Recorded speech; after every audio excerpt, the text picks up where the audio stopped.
Daoji. I've been there a couple of times. Now it's getting very, very crowded there, but it's very special. And behind the temple is very, very interesting. And a beautiful, huge archway to get into the temple grounds with all kinds of, all the Dasavatars and everyone is carved in that temple. And you go out that door and you go around the corner and there's a big kund with many, many, many steps down. And that is called Shir Sagar. And they say that when the Muslims attacked Dauji, the pujaris threw the deity of Dauji in that lake to save him. So that was called Shir Sagar. And everyone fled away. Later, everybody forgot where the deity was. But I can't remember how some person, he got dreamed that Dauji's there in the kund. So they searched the kund somehow. They found that Dauji deity and brought him out and established a beautiful temple there. And everywhere, when you go through the village, everybody's selling Makan Misri. Because that's a special bhog that's given to Dauji there, Makan Misri, to see. Trays and trays of crystallized sugar with all golden color from being mixed with makan, with butter. And the whole village, all the way into the temple, they're all selling this Makan Misri, and you give it to the pujaris and some dakshina, the pujaris offer it to Dauji. And then bring you back your portion. It's very, very sweet temple, very sweet temple. And but if you want to see, because Dauji's wife is there, Revati. But from the front of the temple, you can't see that she's there. There's a door on the side. You have to go way around the side. Because Revati, she's not a modern Western woman who wants to be in front of everything. She's a very chaste lady. She's hiding behind the wall, the front wall. And if you look there, then you can see she's hiding behind the front wall, worshipping her husband, like a very chaste way. So you have to go way around the side, and there's a doorway. And you can see Revati standing here with her back to the front wall and taking darshan of her Pati Dev. And you can still go around. There's a beautiful Prikrama path all around this place. But actually, Revati shouldn't be there because she's not actually part of Braj Leela. But some devotee has established her there. And so she's there, but actually she's part of Dwarka Leela. Because one time, we have to go all the way first to Satyayug. There was one great king in Gujarat named Maharaj Raivat. And there's a big mountain there also called Raivat Mountain. And Raivat Maharaj, just like me, he had a very, very, very, very beautiful daughter. But he was too much attached to his daughter. I know because I have one. Too much attached. And he was looking for a proper husband. And he was so attached, he wasn't satisfied. He interviewed so many people, but he was never satisfied who he's going to give his daughter to. So finally, he decided he would go see Lord Brahma. Because Lord Brahma knows everybody in the universe. He'll find a proper bar for my daughter. So he went up to Brahmaloka. Now, you know, whenever you go to your temple president or your GBC, there's a big sign on the door. It says, meeting in progress, don't disturb. So they got there. Lord Brahma was in meeting with all the devas. So he had to sit in the waiting room. So finally,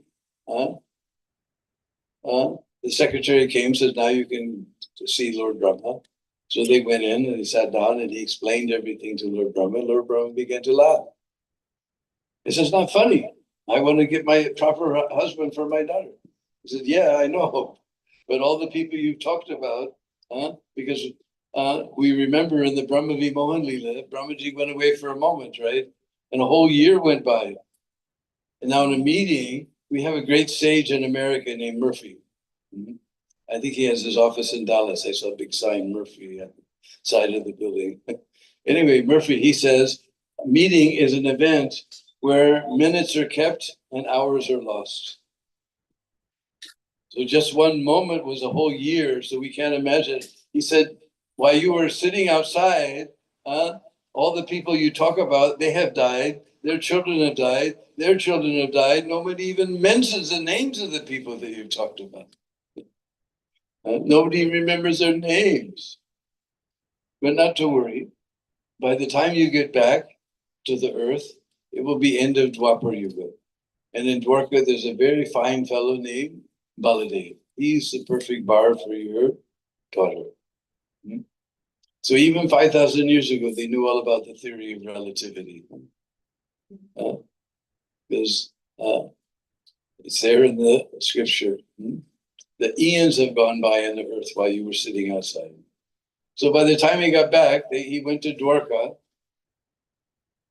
and he met Balaram.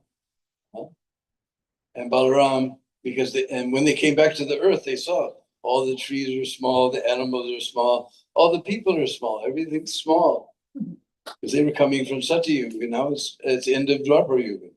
And Lord Balaram, he looked at this big tall girl. Now in Bharat, we always try to make sure that the bride and groom are very equal. They should be barabar, They should be same caste, they should be same financial position, same color, same size, everything. They try to make everything match perfectly. Just like my poor Pujari Brindagun, he got big shock. There's one time, very dear friend of mine named Krishna Chaitanya from England, from London. He came to Vrindavan with his wife. Now, Krishna Chaitanya, he's so black, he makes the nighttime look like daytime. And his wife, Jamuna, she's so white that even snow looks like coal in front of her. And my Pujari looked there, a couple, nobody would ever make arrangement like this. So Balaram, he looked at this big girl. So he took his plow, he put it on her shoulder and brought her down to size and big wedding ceremony. So that she's actually part of Dwarka Leela. So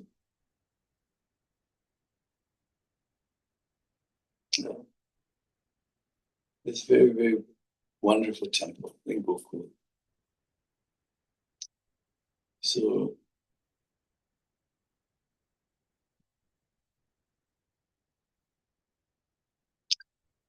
and there's a nice prikama all around the lake. There's special deities I can't remember just now, but I know you go around the whole Shir Sagar, there's special little temples all around. And we always get nice rotis from the Brishvasis there. Especially at Braj Frikam, we love to get them because they don't use this machine. They make the rotis like this. Nice and thick. Not like our Gujarati friends, they make them just as thin as a piece of paper. The breads, they're nice and thick like this with homemade butter on top. So we get lots of, we go around the lake and we get lots of braj rotis and we see all the different places. We run all the way down the stairs and get some of that water on our heads. It's a very, very special place. It's just on the edge of Gokul.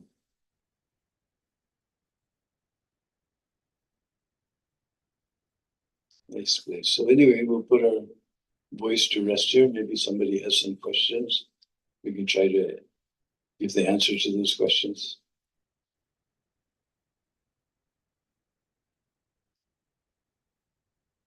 Everyone fell asleep? Nobody has questions? Yes. Thank you so much for taking us to parikrama. Very, very beautiful pastimes. Was this same deity also excavated by Rupa Goswami? Was this Dauji deity also excavated by Goswami? I don't know. Definitely not. But I don't know who it was who found him. The villagers tell a story that somebody got a dream and they found the deity in the lake.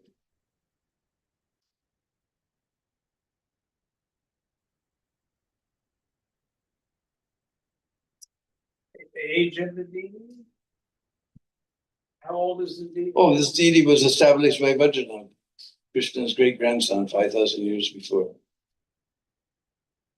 And he's very beautiful, so tall, he's more than 2 meters tall. And black stone? Yeah.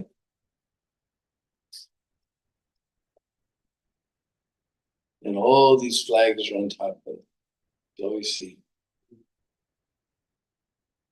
The last time I asked, it was 500 rupees to put one, and maybe now it's 1,000 rupees.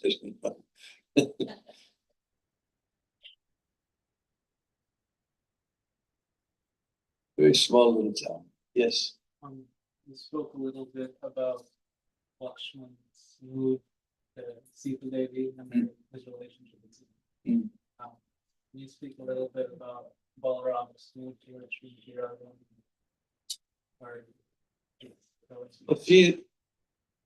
Balaram, he has great love and respect for Srimati Radharani. It's just like one time on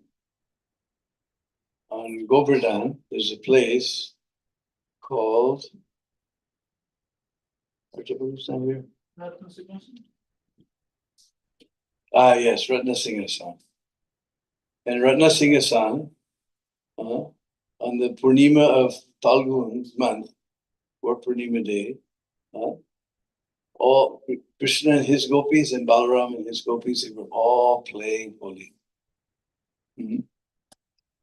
And they were running through the forest and throwing color at each other, and having wonderful a time. And every once in a while, the two parties would meet, and sometimes the copper boys, they would throw color on Dauji, and Krishna would be very upset. Why are you ganging up on Dauji? Like this whole funny pastime was going on, throwing colors.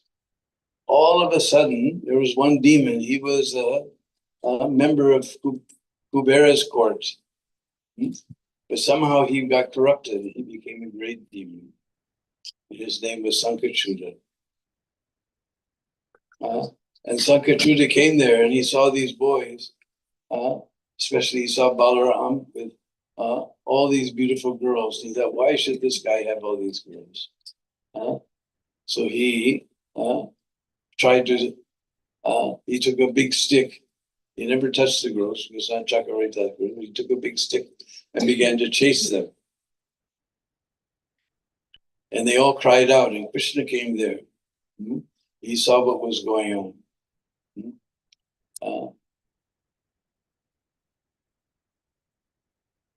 And how did I can't remember exactly how it went.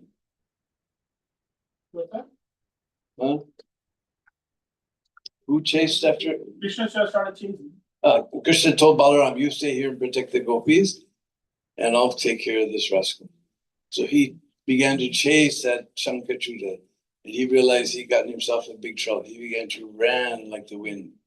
But just like he was standing still, Krishna ran behind him and caught up with him so fast that although he was running at the speed of his as fast as he could, Krishna came up behind him just that, faster than that. And he became very frightened. And Krishna saw that beautiful jewel in his head, on his mukhat. And Krishna began to think that it won't be auspicious if I take that jewel from his head when he's dead. So Krishna smashed him in such a way that jewel came detached from his head. And he dispatched that, he ran behind that Shankarchuda and just hit him in such a way that the jewel went flying. And he picked up that jewel, and it was very radiant like the sun. And he brought it back. And all the gopis saw Krishna coming with that jewel. And everyone was thinking, Radharani was thinking, all the gopis were thinking, he's going to give it to me. And Krishna, he understood the heart of everyone, because Krishna knows whatever you're thinking. So he came and he gave that jewel to Balaram, because he didn't want rivalry to come between the gopis. But Balaram, he's very dear to Radharani, so he gave it to Madhumanga. You please put this in the hand of Srimati Radhika. And that same jewel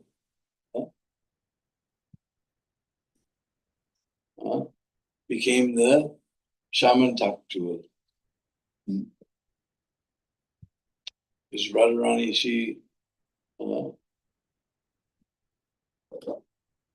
because when Krishna just left to go to Dwarka, then Radharani was just running here and there, looking for Krishna. And she was looking at Govardhan. She's looking here at the bank of the Jamuna. She went to a place in the bank of the Jamuna called Kalinda. Now there's a village there called Shergar. And there were some blue lotus flowers in the water. And Lalita Sakhi said, look, Krishna's just there in the water. And both of them jumped in the water and they were never seen again. And somehow, because the Jamuna, she's the daughter of the sun god. So he took Lalita and Radharani up to the sun god, Surya, Vivasvan. And told Radharani, calm yourself. Here's the Supreme Personality of Godhead is here. And Radharani said, don't try to fool me. I know this is not my Shyam Sundar. He may be Surya Bhagwan, but he's not my Shyam Sundar. And she gave that jewel to Surya. Because without Krishna, she had no use for that jewel, so she gave it to Surya Bhagwan. And later, we remember in Dwarka, who was it? Satyajit. He managed to please Surya Bhagwan in such a way, he got that Shamantak jewel, and he was worshipping it. He didn't give it to Krishna. He kept it himself and began to worship it and get lots and lots of gold. He gave so many hundreds of pounds of gold.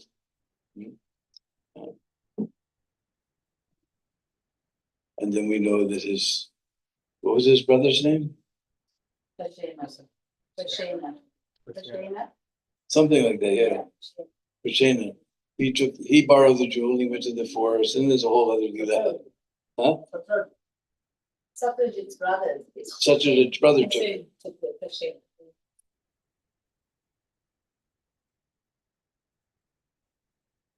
And he was attacked by a huge lion, and that lion was attacked by Jambavan. So Jambavan took that jewel and he gave it to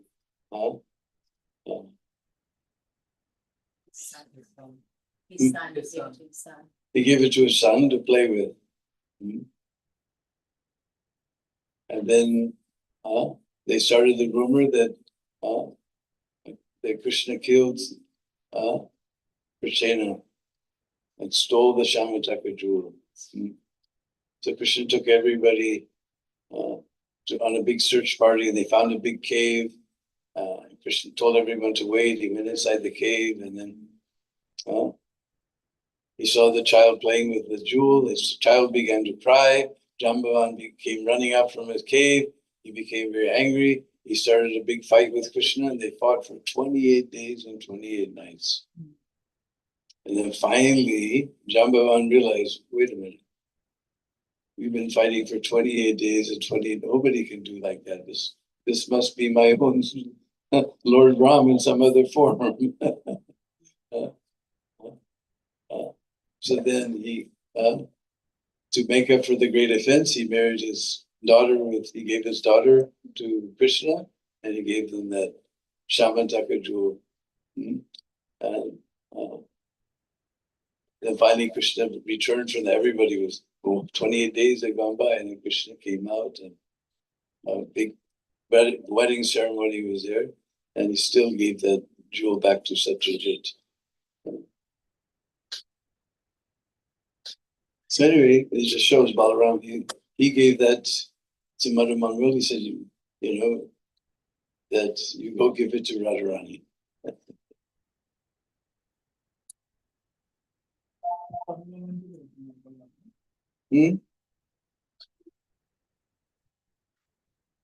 Ananga Mandri? Yeah, in order to be in the Madhurya Ras, he also expands himself as Ananga Mandri, Radharani's younger sister, in order to participate in Madhurya Lila pastimes.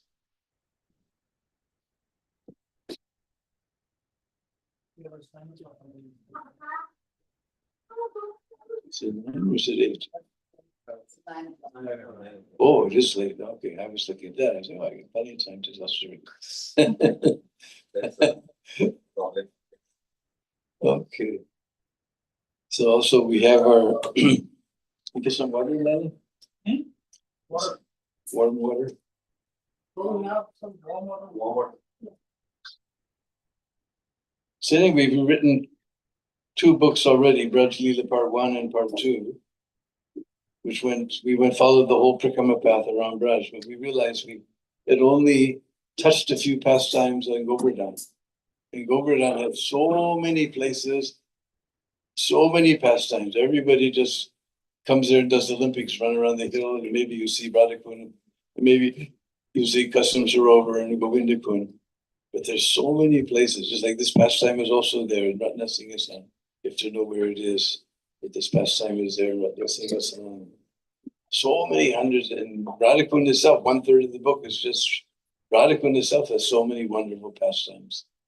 And other books I have maybe 12 pictures in them, but everybody loves Artabandha's, Arjun Bhattacharya's pictures.